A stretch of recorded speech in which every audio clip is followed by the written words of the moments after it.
के बाद एक बार फिर से शो में आपको खुशामदीद कहेंगे। नाज़रीन, आजकल अगर हम अपनी सराउंडिंग्स में नज़र दौड़ाएं तो हार्ट डिजीज़ बहुत ज़्यादा कॉमन हो चुके हैं।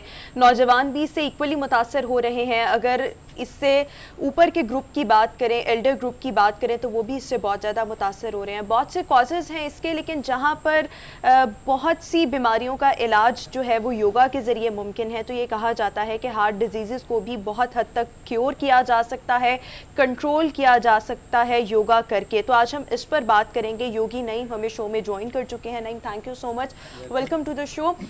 देखा जाए 21वीं सदी में अगर बहुत सी बीमारियां जहां कॉमन है तो हार्ट डिजीज़ भी बहुत ज़्यादा कॉमन है। सबसे पहले तो इसके कॉजेज़ पर आ जाते हैं ना। कॉजेज़ क्या हैं? क्या हमारी खुराक में न्यूट्रिएंट्स की कमी है, इम्बैलेंस ऑफ डाइट है, फिजिकल एक्टिविटी नहीं है, स्ट्रेस आजकल बहुत ज़्यादा है? क्या वजूहात हैं? ये सारी ही वजूहात हैं जितनी आपने डिस्कस की हैं। हम डाइट भी जो है वो उस प्रॉपर डाइट नहीं ले पा रहे। डाइट का हमारा शेड्यूल जो टाइम टेबल का होता है वो भी डिस्टर्ब है। और साथ में जो आपने बात की एक्सरसाइजेज जो है वो हमने फिजिकल अपनी एक्सरसाइज को रोक लिया है। फिजिकल बॉडी को रोकने की वजह से हमारी जो मैनुअल सर्कुलेशन थी हार्ट की तरफ वो डिस्टर्ब होने की वजह से ज़्यादातर 99% लोगों को हार्ट अटैक आते हैं एंजाइना पेन की वजह से। और एंजाइना पेन की एक ही रीज़न है कि आपकी ब्लड फ्लो जो है वो हार्ट की तरफ स्लो हो जाता है। हार्ट को सप्लाई जितनी चाहिए उतनी मिल नहीं पाती। तो उसमें सबसे बड़ी मैं ये वजह समझता हूँ कि हमने अपने आप को रोक लिया है, अपनी बॉडी को रोक लिया है। फिजिकल पोजीशन को जितना रोक लेंगे उतनी आपकी मैनुअल सर्कुलेशन स्लो हो जाएगी। ठीक है। तो तीसरी जो वजह आपने बयान की जो हमारी डाइट का है, हम रात लेट नाइट खाना खाते हैं। हमारा उल्टा है, जैसे नाश्ता बादशाहों जैसा, दोपहर को वजीरों जैसा, रात को फकीरों जैसा। हमारा जरा यहाँ पर आपको थोड़ी देर स्टॉप लगाना है, फुल स्टॉप लगाना चाहेंगे। अभी हम अपने A+ के नाज़रीन को शुक्रिया अदा करेंगे। जो लोग हमें A+ पर देख रहे हैं वो अब हमें पब्लिक न्यूज़ पर ज्वाइन कर सकते हैं। जी नहीं, तो नाश्ता बादशाहों जैसा है, दोपहर को वजीरों जैसा, रात को फ़कीरों जैसा, ये कंसेप्ट है। लेकिन हमारे यहाँ उल्ट हो गया है। हमारा नाश्ता फ़कीरों जैसा है और रात को बादशाहों जैसा है। ये सबसे बड़ी गलती है जिसकी वजह से हमारा जो है वो ये हार्ट की प्रॉब्लम्स बढ़ते जा रहे हैं। देखें, लेट नाइट आप खाना खा के सोते हैं, डाइजेस्ट नहीं होता, उसकी वजह से गैसेस बनती हैं और गैसेस आपके हार्ट की तरफ आती हैं। एक की वजह ये ज़्यादा गैसेस का भी होता है कि गैसेस हार्ट की तरफ आती हैं, प्रेशर आता है, आपको रात में पेन होता है। और ज़्यादातर लोगों को हार्ट अटैक होता भी सुबह के टाइम है, फजर से पहले।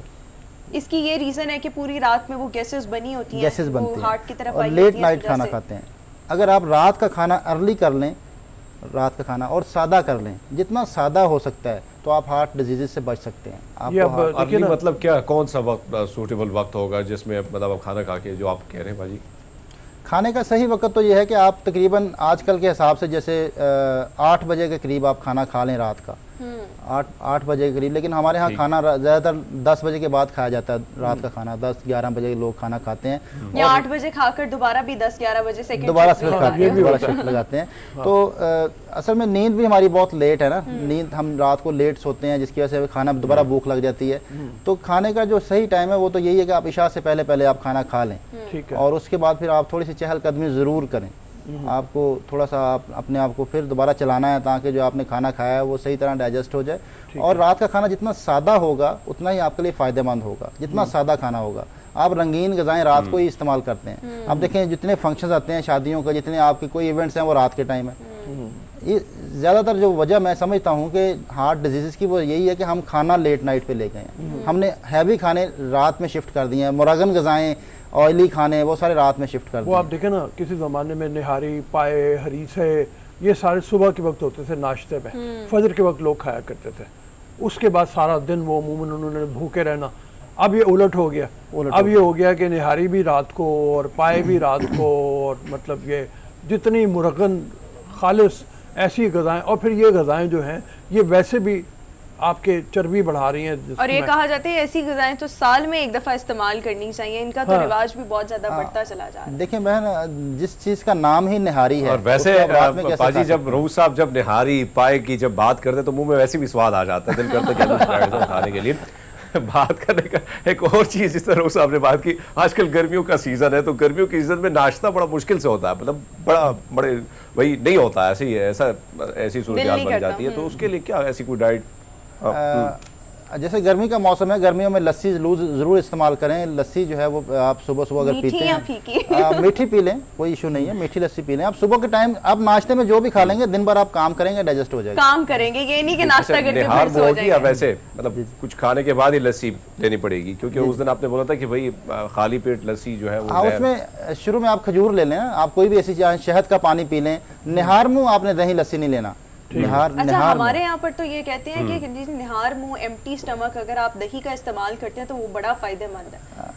देखिए मैन, एसिड है ना, दही को आप क्या समझते हैं, एसिड है। तो एसिडिटी तो आपके पहले एसिड आपके स्टमक में, सुबह अपने निहार मुंह जब उठते हैं तो आपके एसिड स्टमक में होता है। पानी शानी पी कर दही पानी इस्तेमाल पानी कर पी सकते लें आप, शहद पानी पी लें आप, कोई भी चीज़ ले लें, तो थोड़ा सा आप यूज टू हो जाएं, उसके बाद आप दही ले लें। हैं? ठीक है। जैसे आप ब्रेकफास्ट कोई भी ले रहे हैं उसके बाद में दही खा लें आप, तो आपको एसिडिटी नहीं होगी। जो लोग सुबह निहार मुंह सबसे पहले दही खाते हैं उनको एसिडिटी का प्रॉब्लम होता है, ठीक है। ठीक है। उनको खट्टी डकारें भी आती हैं। और अच्छा, वो ये सारा- तो हमने इस पर बात कर ली ना कि हमारी ग़िज़ा ठीक नहीं है, आजकल सादी ग़िज़ाएं नहीं है, मुरगन ग़िज़ाएं हैं, जी, जी। इसके अलावा फिजिकल एक्टिविटी नहीं है, लेकिन स्ट्रेस किस हद तक कंट्रीब्यूट करता है हार्ट डिजीज़ को जनरेट करने में? जब आपका स्ट्रेस लेवल बढ़ता है तभी आपकी जो है वो जितनी आपके जो शरियानें हैं वो सिकुड़ना शुरू हो जाती हैं, जिसकी वजह से आपके जो ब्लड सप्लाई है उसमें प्रॉब्लम आती है। ब्लड सप्लाई पूरी बॉडी में आपकी डिस्टर्ब होती है। स्ट्रेस हमेशा सुकेड़ता है, इकट्ठा करता है, दिमाग के आपकी नर्व्स सारी खिंच जाती हैं, उसकी वजह से आपकी शरियानें तंग होती हैं। तो मैं ये समझता हूँ कि स्ट्रेस भी बहुत बड़ी वजह है। अगर स्ट्रेस देखें, स्ट्रेस जो है वो यही है, जैसे हमने उसमें भी बात की थी कि स्ट्रेस जो है वो परेशानी का नाम नहीं है। स्ट्रेस ओवर बर्डन है। मेंटली आप एग्जॉस्ट ज़्यादा हो रहे हैं और फिजिकली एग्जॉस्ट नहीं हो रहे हैं। अगर हम इस कोऑर्डिनेशन को ठीक कर लें, अगर आप मेंटली एग्जॉस्ट हो रहे हैं साथ में थोड़ा सा फिजिकल एग्जॉस्ट भी हों, ये कोऑर्डिनेशन ख़राब हुई है। जब हम फिजिकली एग्जॉस्ट होते हैं तो मेंटली कहीं और होते हैं।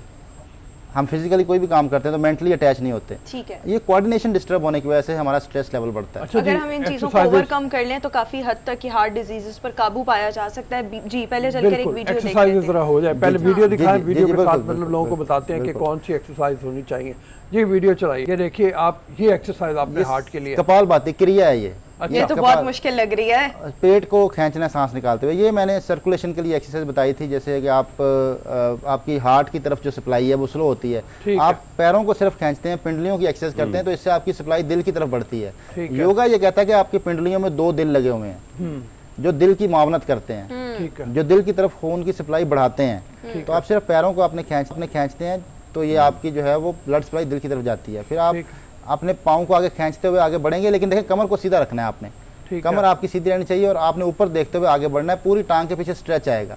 अक्सर इसमें लोग माथा लगाने की कोशिश करते हैं घुटने को, उससे आपकी टांग की एक्सरसाइज नहीं होती, उससे कमर की एक्सरसाइज होती है। कमर के मसल स्टिफ आप स्ट्रेच ठीक होते है। हैं। ये आप टांग की एक्सरसाइज करवा जी, रहे हैं। टांग की एक्सरसाइज, और टांग की एक्सरसाइज की जरूरत पड़ेगी। अगर आपने दिल को सही रखना है, आपके दिल की तरफ खून की सप्लाई अच्छी हो जाए, तो उसके लिए आपको टांग को स्ट्रेच करना पड़ेगा ठीक ठीक है। है। मुख्तलिफ टेक्निक्स के साथ।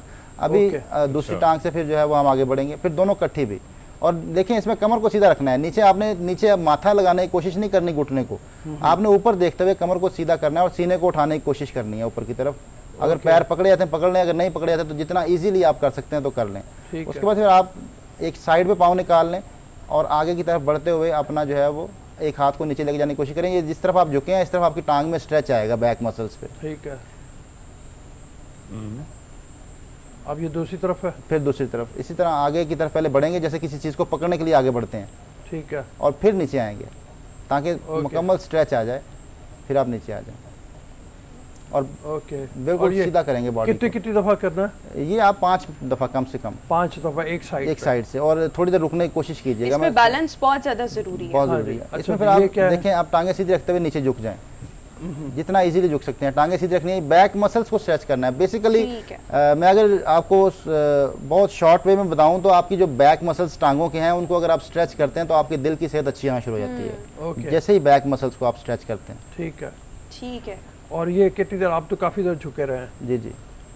ठीक है। ये वाली ये आप काफी दिल मुश्किल वाली लगी। बता रहे हैं। हाँ, ये ब्लॉकेज खोलने के लिए है। चलो एक योगा। दफा फिर दिखा देते हैं। जी जी। ये आपने पहले बताया, दिल का बताया, फिर आप मुझे ये बता रहे हैं। सबसे ज्यादा मुश्किल ये वाला लग रहा है। ये मुझे वाली- भी ये मुझे वाली भी लग यही रही है। सबसे खबर आप ज़्यादा लोग जैसे मुश्किल करता है ना, हाँ, वो ये मतलब सांस मैंने निकालते हुए देखा पेट को खींचना है। अच्छा देखिए, एक तो है वो लोग जो दिल के अमराज में मुब्तला, जी एक हाँ। वो लोग हैं जिन्होंने इन चीज़ों से बचना है। ये एक्सरसाइज किन के लिए है? जो मुब्तला हैं दिल के अमराज में, उनके लिए है? दोनों के लिए हैं, दोनों जिन्होंने के लिए। बचना है और जो इमराज में मुब्तला हैं। और जो मैंने शुरू में ये बताई है, अच्छा, ये हमसे तो नहीं होगा। हाँ, ये अच्छा मैं ट्राई करता हूँ बाजी वैसे। हाथ रख लें यहाँ पे, हाथ पेट को दबाते हुए सांस निकालें। बहुत मुश्किल है। कुछ थोड़ा सा कामयाब हो गया हूँ मैं। हाँ। योगा इसको क्रिया बोलता है। ये कपालभाति इसको कहते हैं, प्रैक्टिस ही क्रिया। आ जाएगी भाई। ये क्रिया जो है ये ब्लॉकेज खत्म करता है बॉडी के अंदर, किसी भी जगह नॉट लग जाए, ठीक है। किसी भी जगह आपके नॉट लग जाए, इंटरनल नर्वस सिस्टम पे किसी भी जगह नॉट आ जाए, या किसी भी जगह पे आपके शरियानों में नॉट आ जाए, ब्लॉकेज आ जाए, तो ये उसको रोकने के लिए, खोलने के लिए किया जाता है कपालभाति। इसे आप शुरू में आसानी से कर सकते हैं, ऐसे हाथ रख लें, अगर समझ में नहीं आता ना तो हाथों को दबाएं और सांस निकालें।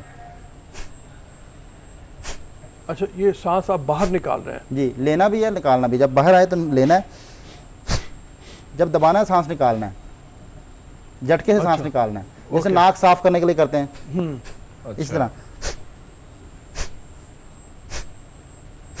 बड़ा मुश्किल है भाई, ये खासा मुश्किल है, लेकिन प्रैक्टिस से हो जाएगा मेरे ख्याल में। अच्छा, और ये कितने मिनट करना चाहिए? 1 मिनट के लिए। 1 अच्छा, मिनट। हमने बहुत से जो फैक्टर्स हैं वो डिस्कस किए, खुराक हो गई, फिजिकल एक्टिविटी, स्ट्रेस हो गया, लेकिन मेरे ख्याल में जो एक और चीज़ बहुत ज़्यादा कंट्रीब्यूट करती है टुवर्ड्स हार्ट डिजीजेस, वो स्मोकिंग भी है। बिल्कुल जी, आप कोई भी ऐसी चीज़ जिससे आपके अंदर लंग्स पे आपके प्रॉब्लम आता है, लंग्स आपके डिस्टर्ब होते हैं, जाहिर बात है वो पूरी बॉडी में ऑक्सीजन लेवल कम हो जाता है, जिसकी वजह से फिर जो हार्ट तो आपका डिस्टर्ब होगा। और एक और बड़ी वजह जो मैं आपको बता दूं कि जो हार्ट डिस्टर्ब होता है वो हार्ट बीट अक्सर ज़्यादा रहने की वजह से होता है। हार्ट बीट ज़्यादा क्यों होती है कि हम सांस को सीने में शिफ्ट कर चुके हैं, हम सांस सीने में लेते हैं, सीने पे सांस लेने की वजह से हार्ट बीट डिस्टर्ब होती है। अगर हम सांस लेके रोकते भी हैं तो सीने में, इससे हार्ट बीट तेज़ हो जाती है। या अक्सर लोग जो हाइकिंग करते हैं या वॉक करते हैं, जब रनिंग करते हैं तो उनका सीने पे सांस शिफ्ट हो जाता है, जिसकी वजह से हार्ट बीट बहुत तेज़ हो जाती है। ठीक है। और अक्सर आपने देखा होगा जब हम नॉर्दर्न एरिया में जाते हैं, पहाड़ी इलाकों में, हम अक्सर वॉमिटिंग की तरफ जाते हैं, ज़्यादा लोग वॉमिटिंग कर बैठते हैं, दिल ख़राब होता है। उसकी असल रीज़न ये होती है कि हम जो है वो पूरा जो सांस है वो सीने पे ले रहे होते हैं, उससे हार्ट डिस्टर्ब होता है। अगर हम सांस को, कुछ कहना चाह रहे हैं? जी जी जी हरमीत। हाँ, मैं वैसे नईम पाजी की तारीफ़ करना चाहूँगा, क्योंकि नईम पाजी जब भी कोई मुश्किल से एक्सरसाइज लेके आता है ना, तो वो 1 मिनट या 50 सेकंड्स या इस किस्म की होती है, तो वो बड़ा, अगर ना भी आए तो कोशिश कीजिए तो आसानी से हो जाती है। पाजी, एक और चीज़ आपने जिस तरह बात की कि ये एक्सरसाइज दिल की बीमारियों के हवाले से काफ़ी मुफीद है। अक्सर आपने देखा कि आजकल की जो नौजवान नस्ल है, हम देखते हैं कि भाई बर्गर शर्गर हो गए, फिर उसके बाद वो रोगनी खाने हो गए, बड़ी ज़्यादा लोग खाते हैं, तो क्या उनके लिए कितना मुफीद है अगर इस किस्म की एक्सरसाइज पे वो साथ में खाएं भी, बर्गर खाएं, पिज़्ज़ा खाएं, लेकिन साथ में अगर ये एक्सरसाइज करते हैं तो कितना फ़ायदा होगा? एक्सरसाइज का तो फ़ायदा होगा, लेकिन मैं चाहूँगा कि खुश्क खुराक से परहेज़ किया जाए। योग ये कहता है कि जब भी किसी चीज़ को आप फ्राई करते हैं ना, फ्राई, तो वो उसके अंदर जो थोड़ी बहुत पानी की मिकदार होती है वो भी ख़त्म हो जाती है। जितना फ्राई कर लेंगे पानी की मिकदार खत्म हो जाएगी। तो योग तो कहता है कि आपके खुराक में 70% पानी होना चाहिए। ठीक है, ठीक है। 70% यानी खुद खुराक से जो है वो इज्तनाब किया जाए। और ये तमाम वो चीज़ें हैं जो नईम ने आपको बताई हैं। लाइफस्टाइल चेंजेस करके आप काफ़ी हद तक हार्ट डिजीज़ जो हैं वो उनको अवॉइड कर सकते हैं। बहुत बहुत शुक्रिया नईम, आपने गुड मॉर्निंग पब्लिक के लिए वक्त निकाला। नाज़रीन, अभी हम ब्रेक शामिल करेंगे, ब्रेक के बाद दोबारा हाजिर होंगे। Stay with us.